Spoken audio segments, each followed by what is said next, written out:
आज की बात अब हर शाम सोमवार से शुक्रवार 8:30 बजे से। नमस्कार, आप देख रहे हैं इंडिया टीवी। मैं हूं आपके साथ रोमिता तिवारी। थोड़ी देर पहले पीओके में पाकिस्तानी सेना ने एलओसी के पास वाले गांव में गोलियां चलाई, जिसमें 2 लोगों की मौत हुई, जबकि 10-15 पीओके वाले जख्मी हैं। पीओके के हालात अब मुनीर के हाथ से निकल गए हैं। जहां पाकिस्तानी झंडे दिख रहे हैं, वहां उनको फाड़ा जा रहा है। आजादी के नारे अब तक पीओके के मुजफ्फराबाद में लग रहे थे, अब वो नारे एलओसी के पास लगाए जाने लगे हैं। पीओके में भी मुक्ति वाहिनी जैसा क्रांतिकारी संगठन तैयार किया जा रहा है। मुनीर ने एक ऐसी गलती कर दी है जिसके बाद पीओके ने पाकिस्तान से सारे नाते तोड़ दिए।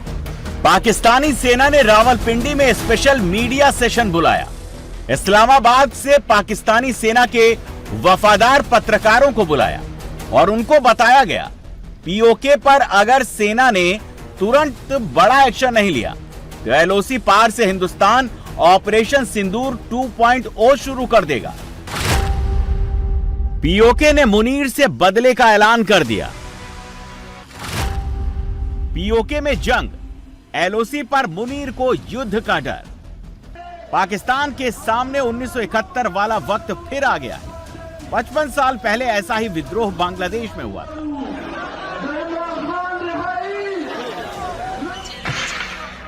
ऐसे ही कत्लेआम पाकिस्तानी सेना ने बांग्लादेश में किया था। बांग्लादेश में पाकिस्तानी सेना ने लाखों महिलाओं का रेप किया था। पीओके में फिर पाकिस्तानी आर्मी रेप पर उतर आई है। जब गोली से पीओके वाले नहीं डरे, जब भूखे मरने से पीओके वाले नहीं डरे, तो पाकिस्तानी सेना अब पीओके की मां बहनों से बदला लेने की तैयारी में।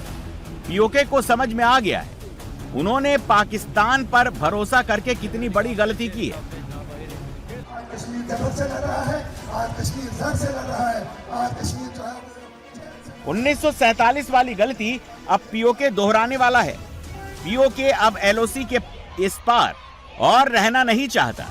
पीओके ने ऐलान कर दिया है अब उसकी जमीन पर न पाकिस्तानी झंडा नजर आएगा न पाकिस्तानी फौज।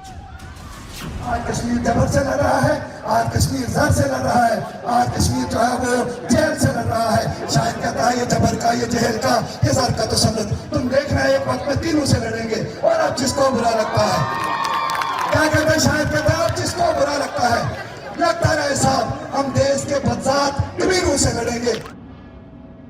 ये ठीक है, एलओसी पर नीलम वैली है। नीलम नदी के इस तरफ पीओके, उस तरफ हिंदुस्तान।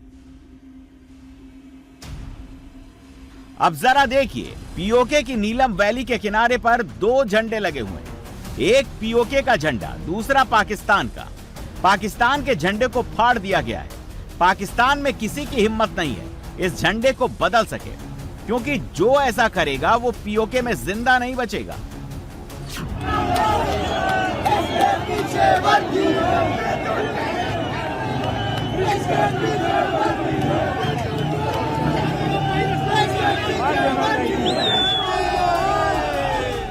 पीओके की लड़ाई फाइनल फेज में पहुंच गई है। जिस आंदोलन को आसिम मुनीर सिर्फ रावलाकोट का विरोध समझ रहा था, वो आग पूरे पीओके में फैल गई।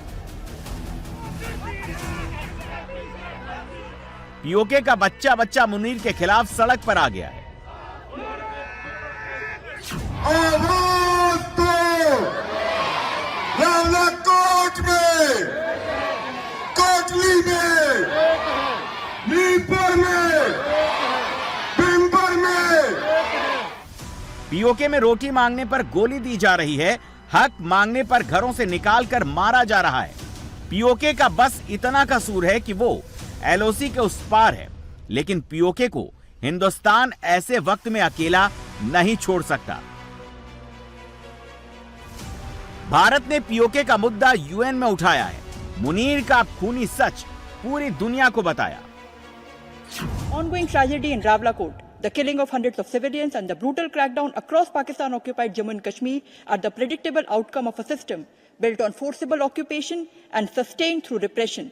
Decades of military land grabs, demographic engineering, and the denial of basic freedoms have brought matters to a point where even demands for bread, electricity, rights and dignity are met with bullets and brutality.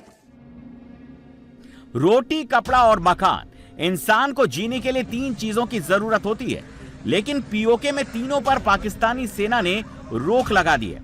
Pakistan PoK border पर truck खड़े हैं, लेकिन उनको PoK जाने नहीं दिया जा रहा है। जैसे 1971 में ईस्ट पाकिस्तान मदद के लिए हिंदुस्तान की तरफ देख रहा था, जैसे बांग्लादेशियों के लिए भारतीय सेना ने जंग लड़ी, ऐसी ही निगाहों से पीओके भारत की तरफ देख रहा है। पीओके पाकिस्तान से आजादी के लिए लड़ने मरने को तैयार है। पाकिस्तानी सेना ने रावलपिंडी में स्पेशल मीडिया सेशन बुलाया।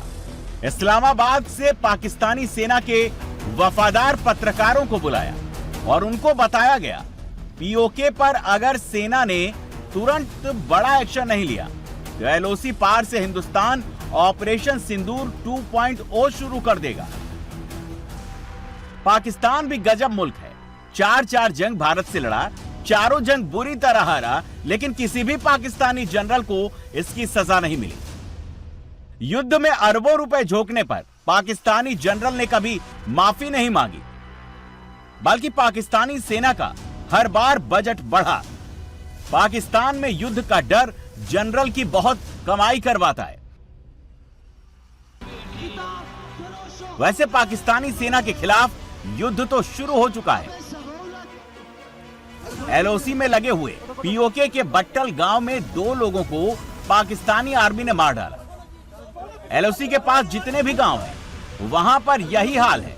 मुनीर को डर है पीओके वाले एलओसी का दरवाजा खोल सकते हैं, इंडियन आर्मी के साथ ऑपरेशन कर सकते हैं। वैसे पीओके ने आसिम मुनीर का हुक्म मानने से साफ इनकार कर दिया है। जो ऑर्डर रावलपिंडी से आता है, पीओके में ठीक उसके उल्टा काम होता है। पीओके ने ठाना है चाहे कुछ भी हो जाए, चाहे मरना या मारना क्यों ना पड़े, लेकिन इस बार पीओके रुकने वाला नहीं है। आजादी का शंखनाद हो चुका है।